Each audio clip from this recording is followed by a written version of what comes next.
So we start our day with an interview with Marc Jacobs here, and Marc and I are going to be talking about understanding criminology.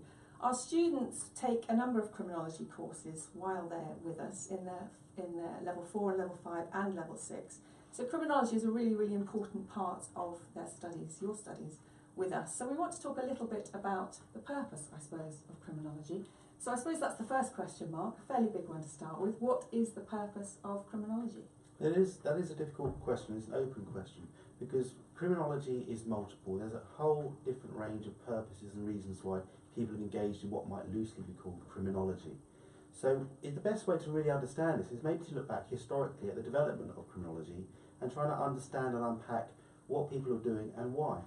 So when did criminology first emerge then? Well, if you look at standard textbook histories, and I say standard textbook because they often begin with talking about classical criminology. And what really we need to question is whether it really is criminology. Because these people aren't really criminologists per se. We're talking about people such as Beccaria and Bentham and others. What they were Enlightenment thinkers. And during the time of their thinking, during what's known as the Enlightenment period, there's a transition from one form of social order into a different form of order. And that's what they're really primarily concerned with. They're concerned with replacing previous forms of order which are dominated by superstition and the church and the kings and queens with a new rational form of order, one which was more stable and regulated. So what's that got to do with crime then? Interestingly, it hasn't got a great deal to do with crime. They don't talk specifically about crime per se. Many students imagine what they'll be learning about is why people commit crime. But they're not really talking about crime, they're talking more broadly about how you achieve social order, social stability. And what they very much talk about is the idea of rationality. Okay. They understand that people, before the Enlightenment period, are preordained. So much so that they come into life having an existence which is pre-planned. And they can't really make any decisions about altering their life course. What they argue, the classicist thinkers, is that people are able to exercise choice. So people can make decisions about how they behave. They can elevate themselves from being a pauper to being more better socially located. They can also make decisions about how they live their life. So in terms of crime, how it relates to crime is how they decide whether or not to engage in crime. So is it that simple binary decision then? Is it not affected by other aspects of their life? Is it a simple matter of I choose to commit crime or I don't choose to commit crime? Or could it be affected by where you live or aspects of, say, mental health or issues like that? With regards to classicists, and as I say, we've got to think broadly about whether they're talking about criminology more broadly. But what they're arguing is actually the person is not important. What they argue is that actually what they do look at, having said not really concerned with crime, is they try and match up punishment with behaviour. So they devise a way of proportional type of sentencing to say that if you commit a certain offence, you'll receive a certain type of punishment. So they don't really look at people. I recently marked an essay of a student who's spoken a lot about gender and whether a female should be punished differently to a male. But that wouldn't really be something features with regards to classical thinkers because they are only concerned with the offence. It doesn't matter about the person. You argue about someone's social circumstances. It doesn't matter. They just attribute rationality to everyone, irrespective of difference. Okay, so if they've then got punishments that are attached to certain crimes, is the aim centred around deterrence then? Absolutely, absolutely. And the whole construction of the criminal justice system, which was part and parcel of the Enlightenment project, was to devise a rational system of controlling people's behaviour by having a system in place which hopefully deterred people. If we assume that everyone can exercise choice, we can assume that the reason for a criminal justice system is that that would act upon people's decision-making processes. So people would decide whether or not to engage in criminality and what the costs and benefits of that might be. Okay.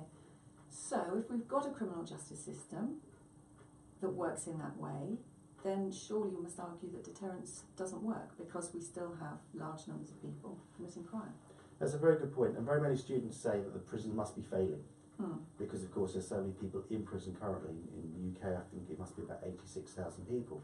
But what you can't say is how many more people would commit crime if the criminal justice system was not there. If the existence of a system which would punish them was not there, such that they could think, well, actually, there's no costs to my criminal activity.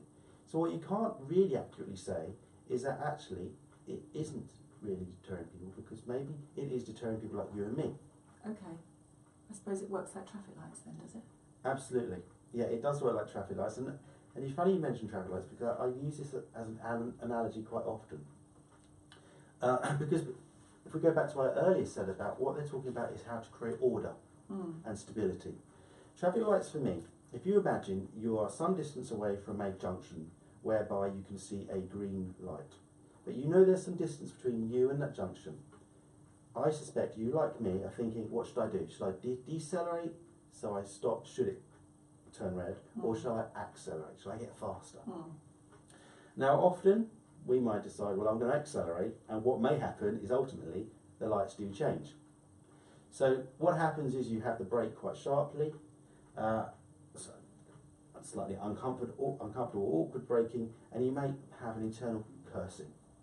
So how that works, though, in terms of this notion of the social contract, is actually what classicists say is, although we are free to make decisions about what we do, we understand that we have to curtail, we have to regulate our own freedoms, we have to limit our own freedoms so that others can also enjoy their freedoms.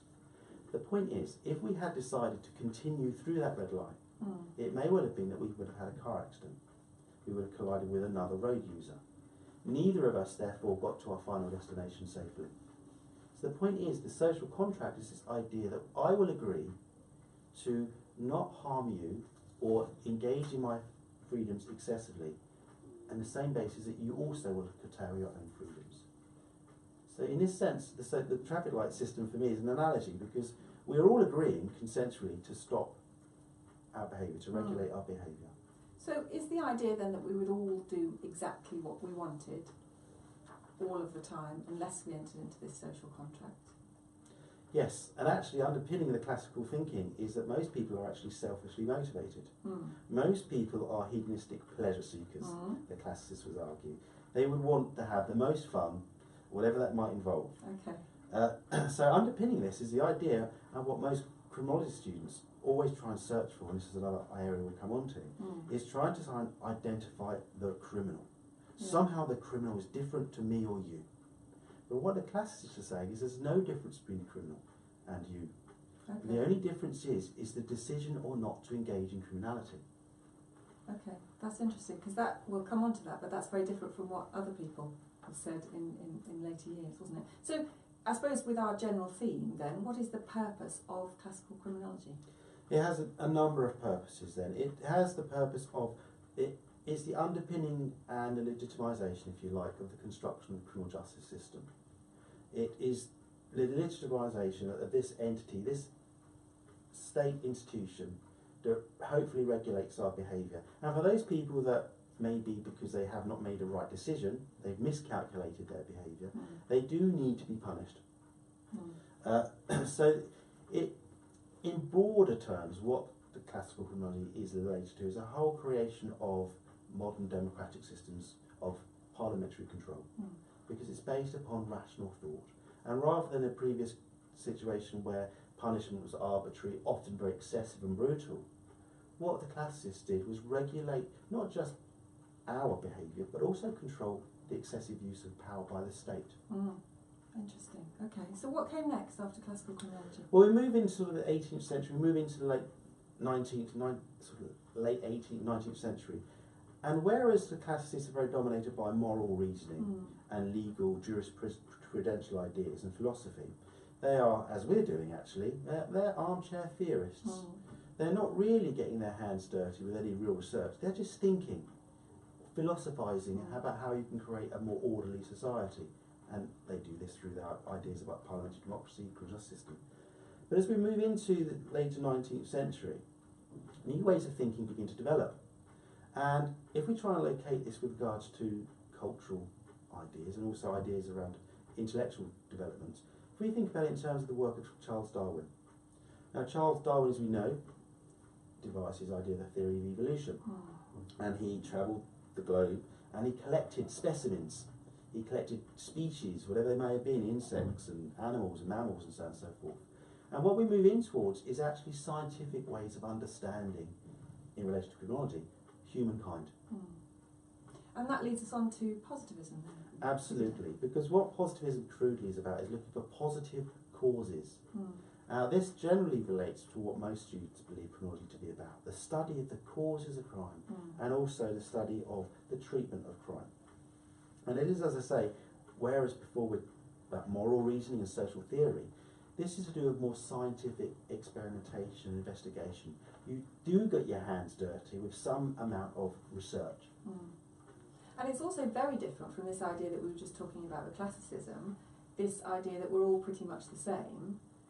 Positivism really concentrates on the difference, doesn't it? Precisely. Again, thinking about even Darwin's theory, the most well-known biological positivist is Lombroso. And what Lombroso did, many students talk about Lombroso in terms of genetics. He was not a geneticist. The discovery of genetics did not happen until much later. All that Lombroso did, he was a physician, where before Beccaria and Bentham were lawyers and philosophers, what we move into is criminology is now being dominated by doctors, clinicians and physicians. Lombroso was a physician, a surgeon, and what he was interested in doing, like Darwin, is creating categories of different types of people. It's a form of scientific anthropology. What he's doing is he's creating categories, and these categories are not based on genetics, they're based upon physical appearance, visual physical appearances. An interesting book here actually is it's an edited book by Nicole Hannah Rafter called The Origins of Criminology. Now I don't really require students to go away and read it in great detail, but what's really useful about this book is it just contains a number of pictures and images. And what it's trying to demonstrate is what these early biological positivists are doing is photographing or drawing the fine differences in physical appearances of people and categorising them and classifying them. And what Lombroso did, he discovered what he just discovered as the criminal type, or the born criminal. And he said that these born criminals have particular physical characteristics. The other aspect about Nicole Rafter's book is, if you do read it, it's almost an exercise in creative writing, because it has such fine, detailed descriptions of people's physical appearances and their facial features that I could never write in that kind of fine, detailed, rich colour. That, you know, the lines of the face and the pallor, the structure. And what they're really doing is actually mapping human body, human type. So once positivists have identified who are the criminals and who are the non-criminals, what is then the answer in terms of what you do with the criminals? Well, this is a good question, because actually the early biological positivists didn't really ask that question. What they were doing, they were the pioneers of discovering that there are types of people. They didn't really ask what we're going to do with those people. That wasn't really their objective, because they were really developing a new scientific inquiry.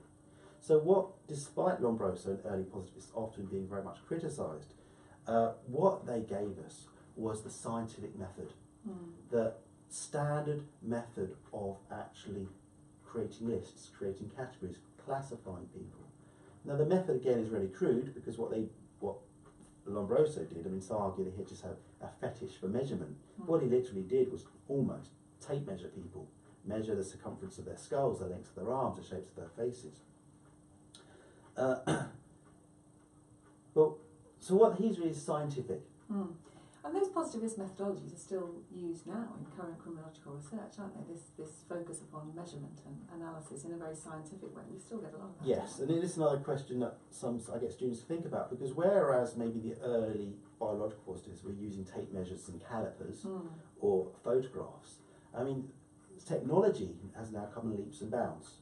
Now you can use computers, you devise algorithms, you can use scanning devices which have very fine mapping of the body. And they're really employing the same, maybe more richly scientific and also clinical. But what you're doing is also trying to understand human beings. Now, sometimes this might not specifically be about crime, it might be about health. And a lot of the research currently is not really done necessarily by criminologists, but they're beginning to detect little like the earliest theorists really, that there are little hints and suggestions about maybe there's an illness, there's a defect. Now you asked earlier about what's the point of this knowledge.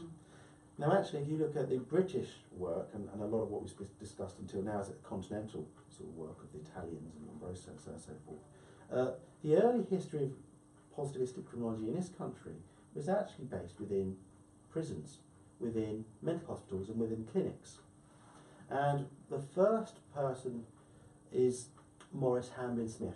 And he's important because what he is the first person to have been appointed permanently as a prison doctor. And what he was doing is, like Lombroso, was going into prisons and trying to diagnose defects and illnesses. But what he was doing is also trying to suggest there are therapeutic ways of treatment. Okay, so the focus is on treatment. Treatment, yeah, absolutely. Because what the idea is that there's something wrong with the individual. Where before classists say there's nothing that differentiates the criminal from the non-criminal, what the positivists are saying is there is something wrong with the individual. There may be some cognitive defect. We spoke earlier about biological positivism, but there's psychological positivism. That there's something maybe wrong about the way people think, or their mind works, or they suffer mental illnesses. And this is certainly what Maurice Hamblin Smith was. He was a psychiatrist. And a lot of the early psychological criminology in this country was based within institutions, prisons, clinics, mental hospitals, and was devised again by practitioners within a psychiatry. Excellent. Thank you, Mark. This is our whistle-stop tour through criminology, so we need to move on now. And what happened after positivism? Well, positivism, what positivists don't ask is they don't, and you alluded to this earlier about the question of classes, they don't really ask about social conditions. And also there's now emerging in the 1920s questions about, well, actually maybe we don't need to have knowledge that has a purpose in terms of policy implementation. Maybe we need to have knowledge to just better improve our understanding about social relations and social order. And certainly this is the first sociological approaches emerge with the Chicago School of Sociology, not criminology, sociology, in the 1920s. And what they were concerned with is a particular area, Chicago, and one of the criticisms of Chicago sociology is very peculiar to this specific city. They noted, glossing over some of the detail, they noted a particular area, an area they called the zone in transition, was an area which suffered high levels of delinquency, what we now call antisocial behaviour, social problems from drunkenness, prostitution, drug abuse, and a whole system of kind of disorderliness. And what they said about the zone in transition is there were people engaged in, again, it's not specifically about crime, delinquency, behaviour which is abnormal or deviant, wayward. It doesn't fall within the threshold of crime per se, but it certainly is what might be regarded as abnormal. And what they were trying to really understand is the social conditions. And they argued that zone in transition actually had adverse social conditions. It almost bred poor behaviour. And part of the reason why they said that was the case is because they had continually moving population, changing population. They had Italians move into this particular area, replaced by the Poles, replaced by the Swedes, replaced by the British, continually evolving, transitioning type of population. And because of continual change, it meant there was no kind of embedding of social norms. If you go back to what we spoke about classics, what they're trying to establish is social norms, idea of collective conscience or the social contract. This didn't really operate in the zone in transition because people didn't have a vested interest in the area they lived in. So they were the first people that began to ask something about the external conditions which impact upon individual behaviour. And that then led on to huge other areas with a sort of sociological focus, didn't it? A whole huge range of other issues around criminology, and took a bit more of a radical turn as well, didn't it? Absolutely. The radical criminology. Yeah, in the learning materials in Moodle, particularly at level 1 in the understanding criminology, I use the term anti-criminology. Now your question at the start was what purpose is criminology? Now what the anti-criminologists are, they're actually anti-positivists. Because what positivists believe, and also what classists believe, is you can create or engineer social order and social stability. You can create the perfect functioning social order where crime, social disorder, disease no longer existed. But what they argue, what these anti-criminologists argue, is actually when you look more closely sociologically at social conditions, there's a great tapestry of life, great diversity, great variety in value systems, in leisure activities, pursuits and interests. And so what they begin to argue is actually you cannot create a monolithic type of social norm, because within it you have lots of different ways of spending time, lots of value system. So it's anti-positivistic because it's anti-scientific. Yeah. And one of the key terms that they develop here is this idea of appreciative criminology. Excellent. Mark, I'm going to have to, I just want to check, see if we've got some Okay. questions coming in from students. And we have had students sending in questions over the last couple of weeks as well. So just before we finish, could I ask you, I've got a question here that says, what's your favourite criminological theory and why? I'm definitely keen on the radical criminologies, because what they begin to do is challenge all our preconceptions about what criminology is, what social order is, and what they're concerned with is power. And they trace back power to its roots, and its roots often to centralised state, trying to engineer social control in keeping with the needs of capitalism. So my real interest is with radical criminology, because it begins to destabilise some of our everyday ideas about order. And of course that led on, even in itself, that led on to a whole new range of other ideas as well, because you got the people who were considered to be radical criminologists, who then got slightly frustrated with the lack of practical emphasis with it, and then moved on to things like left realism as well. Mark, we could talk all day about this. There's loads of different ideas around criminology, which is absolutely fabulous. Thank you very much for coming and talking to us today. We've got some good ideas there, I hope, about the development of criminology and the long historical time period that we've been involved with it as well. So thank you very much. Thank you.